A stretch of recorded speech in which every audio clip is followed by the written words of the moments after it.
राष्ट्रीय ऊर्जा संरक्षण दिवस राष्ट्रीय ऊर्जा संरक्षण दिवस की प्रत्येक वर्ष 14 दिसंबर को मनाया जाता है।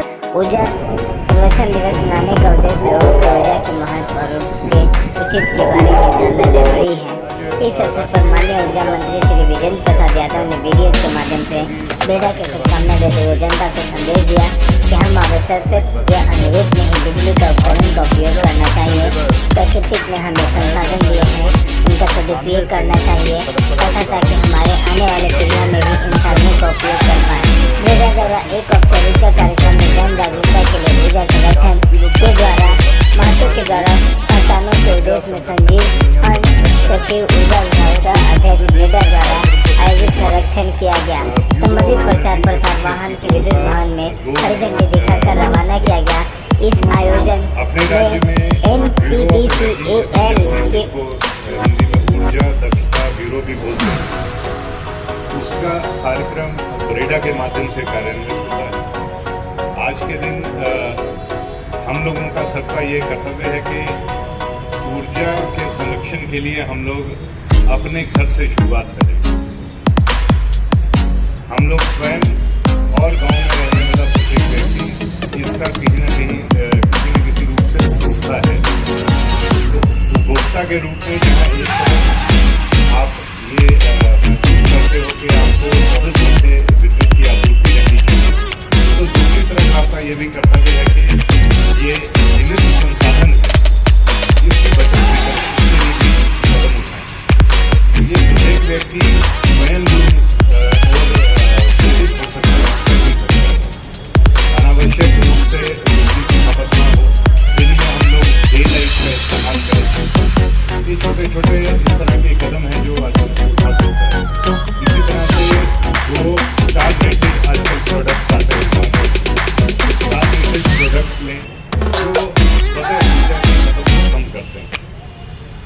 जो हमारे परंपरागत उपकरण थे बिजली के, खासतौर पे जैसे ट्यूब लाइट ले लीजिए या बल्ब ले लीजिए, पहले चलता था हम लोग, आप लोग सब जानते हैं, 40 वॉट का, यहाँ तक कि 0 वॉट का भी तो 0 वॉट का भी बल्ब अगर आप देखेंगे तो वो भी करीब 7 वॉट के करीब एनर्जी की खपत करता है। तो उसको धीरे धीरे अब बाज़ार में अब सस्ते दर पर LED उपकरण भी उपलब्ध हैं। ये एक दूसरा कदम हुआ जो आप उठा सकते हैं। इसी तरह से हम लोगों ने राज्य सरकार ने अक्षय ऊर्जा के उपयोग पर अभियान चलाया है। तो अक्षय ऊर्जा का उपयोग करके भी हम लोग जो हमारे फॉसिल फ्यूल्स पे आधारित बिजली है उसकी खपत कम कर सकते हैं। क्योंकि अगर हमें अपनी आवश्यकताओं को पूरा करना है तो जब तक हम ऊर्जा संरक्षित नहीं करेंगे, बचत नहीं करेंगे और केवल आवश्यकता के आधार पे ही हम इस्तेमाल करेंगे ऊर्जा, तभी हम इसको आने वाली जनरेशंस के लिए रख सकते हैं। सर, आपने जो यात्रा जो रथ यात्रा निकाला है, किन किन इलाकों से होकर गुजरेगा? देखिए, आज का दिन है, जैसे कोई भी दिवस हम मनाते हैं तो ये एक प्रतीक होता है, एक सिंबॉलिक होता है। तो ये उपभोक्ताओं के पटना शहर में सबसे ज़्यादा बिजली का उपयोग होता है।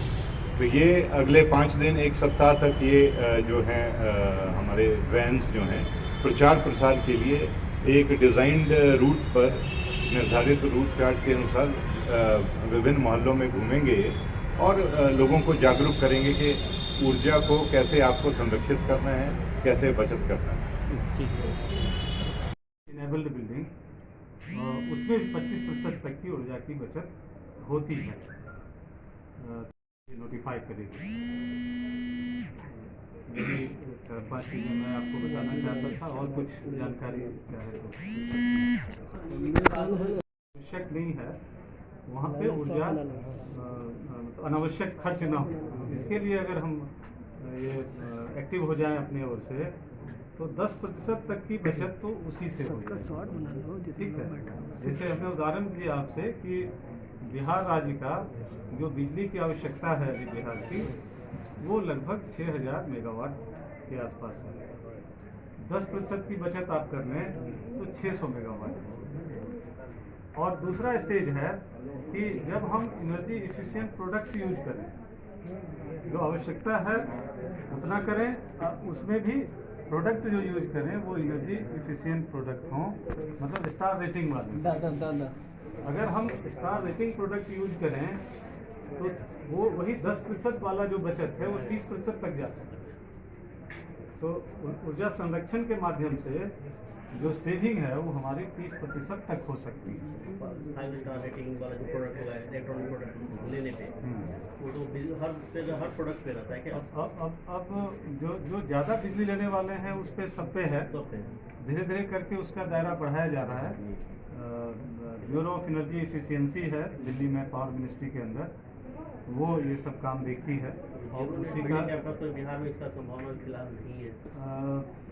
एक अक्षय ऊर्जा भवन अभी स्टार्ट होने वाला है, कंस्ट्रक्शन का काम ब्रिगा हेडक्वार्टर के रूप में होगा।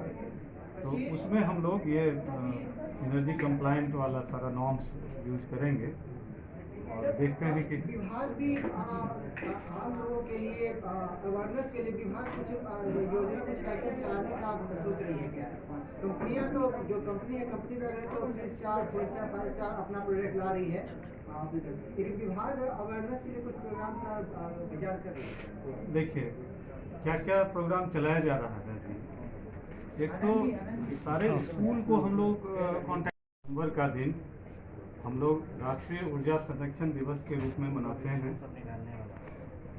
ऊर्जा संरक्षण इसलिए बहुत महत्वपूर्ण है क्योंकि एक साथ 3 चीज़ें इस माध्यम से 3 तरह का लाभ हमें मिलता है। पहली चीज़ कि अगर हम ऊर्जा संरक्षित करते हैं तो कहीं न कहीं हम अपने संसाधनों को बचाते हैं। ऐसे संसाधन जिसकी ज़रूरत ऊर्जा उत्पन्न करने के लिए होती है उसकी बचत होती है। साथ ही साथ जो बजट, जो पैसा हमें बिजली के प्लांट को लगाने में खर्च होता है उसकी भी बचत होती है ऊर्जा संरक्षण के माध्यम से। दूसरी चीज़ कि अगर हम ऊर्जा संरक्षित करते हैं तो जो बची हुई ऊर्जा है वो उन लोगों तक पहुंचती है जिनको ऊर्जा का लाभ नहीं मिल पा रहा है। तो जो बची ऊर्जा है उसका हम बेहतर उपयोग कर पाते हैं और उन लोगों के लिए भी वो ऊर्जा इस्तेमाल में होती है जिनको हम ऊर्जा नहीं दे पा रहे हैं। और तीसरा एक और फ़ायदा है वो है इन्वायरमेंट फ्रेंडली, मतलब कहीं न कहीं इन्वायरमेंट को पॉल्यूट होने से हम बचाते हैं अगर ऊर्जा संरक्षण कर रहे हैं तो ये 3 लाभ तो साफ साफ दिखते हैं। इसके अलावा और भी कई इससे रिलेटेड फ़ायदे हैं। दूसरी चीज़ मैं बताना चाहूँगा कि जो एनर्जी कंजर्वेशन का अवेयरनेस का आज से 7 दिनों तक 1 सप्ताह तक एनर्जी कंजर्वेशन अवेयरनेस वीक चलेगा। इस दौरान हम लोग जो हमारा मैसेज है वो जन जन तक पहुंचाने का प्रयास होगा विभिन्न प्रचार माध्यमों के द्वारा।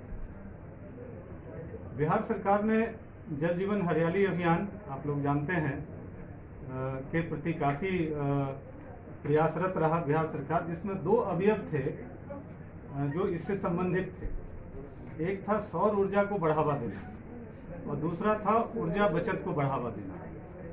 तो इस दोनों ही क्षेत्र में बिहार सरकार ने कई कदम उठाए हैं और इसका लाभ भी धीरे धीरे मिल रहा है, उसकी रिपोर्ट आ रही है। तो बिहार सरकार भी काफ़ी जागरूक है कि ऊर्जा संरक्षण पे जोर दिया जाए और इसके फायदे जो हो सकते हैं वो लिए जाए। एक उदाहरण मैं देता हूँ। ऐसा माना जाता है कि अगर हम अवेयर हो जाएं, जागरूक हो जाएं, तो लगभग 10% ऊर्जा की बचत हम कर सकते हैं सिर्फ जागरूकता फैला के। बिहार की बात करें तो लगभग 6000 मेगावाट यहाँ पीक लोड रिक्वायरमेंट हमारी बनती है। 6000 मेगावाट में अगर 10% की बचत की जाए तो लगभग 600 मेगावाट आता है। पैसे के टर्म्स में बात करें तो करोड़ों में जाएगा इसका लाभ। और अगर दूसरा पार्ट होता है, पहला हो गया अवेयरनेस, दूसरा हो गया कि हम एनर्जी इफिशिएंट प्रोडक्ट्स का यूज करें, इस्तेमाल करें। जैसे LED बल्ब्स आ गए हैं, जितनी रोशनी पहले के कन्वेंशनल बल्ब 100 वाट वाले दिया करते थे, उतनी रोशनी लगभग 7 वाट 9 वाट वाले एलईडी बल्ब से हमें मिल जाती है। तो आप देख लें कि किस हद तक इससे बचत होती है। उसी तरह से ब्यूरो ऑफ एनर्जी एफिशिएंसी ने स्टार रेटिंग जारी किए हैं। तो जितने भी हम लोग इलेक्ट्रिकल और इलेक्ट्रोमैकेनिकल या इलेक्ट्रॉनिक प्रोडक्ट्स यूज करते हैं, उसमें ज़्यादातर चीज़ों में अब स्टार रेटिंग आने लगी है। जितना ज़्यादा स्टार उतना ज़्यादा ऊर्जा की बचत। तो ज़्यादा से ज़्यादा स्टार रेटिंग 5 स्टार रेटिंग तक के प्रोडक्ट अब आ रहे हैं।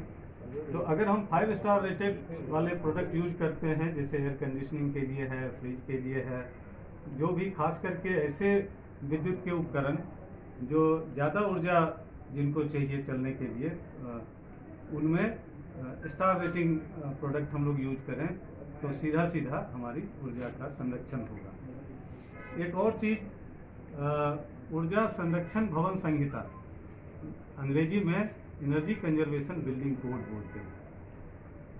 ECBC एक्ट के तहत ECBC रूल्स एंड प्रोसीजर्स हम लोग नोटिफाई करने वाले हैं, प्रक्रिया में है विभाग में। तो कई सारे राज्य हमारे दूसरे भारत में दूसरे राज्य इसको नोटिफाई भी कर चुके हैं। बिहार में भी ये एडवांस स्टेज में है। एनर्जी कंजर्वेशन बिल्डिंग कोड लागू होने से जो हमारी बिल्डिंग बनेगी उसमें लगभग 25% ऊर्जा की बचत स्वाभाविक रूप से होगी। उसका ऐसा डिजाइन होगा कि उसकी जो आवश्यकता होगी ऊर्जा की वो लगभग 25% कम हो जाएगा। और उसी में अगला कैटेगरी आता है, एक कैटेगरी है ECBC implemented building, ECBC plus, then ECBC super ECBC, और सबसे तो जो लास्ट है वो है नेट जीरो एनर्जी बिल्डिंग। मतलब वो ऐसा बिल्डिंग होगा, ऐसा कैंपस होगा नेट जीरो एनर्जी बिल्डिंग। वो ऐसी बिल्डिंग होगी, ऐसा कैंपस होगा जो अपनी ऊर्जा की आवश्यकता स्वयं ही पूरा कर लेगा, बाहर से ऊर्जा की आवश्यकता उसको नहीं रहेगी।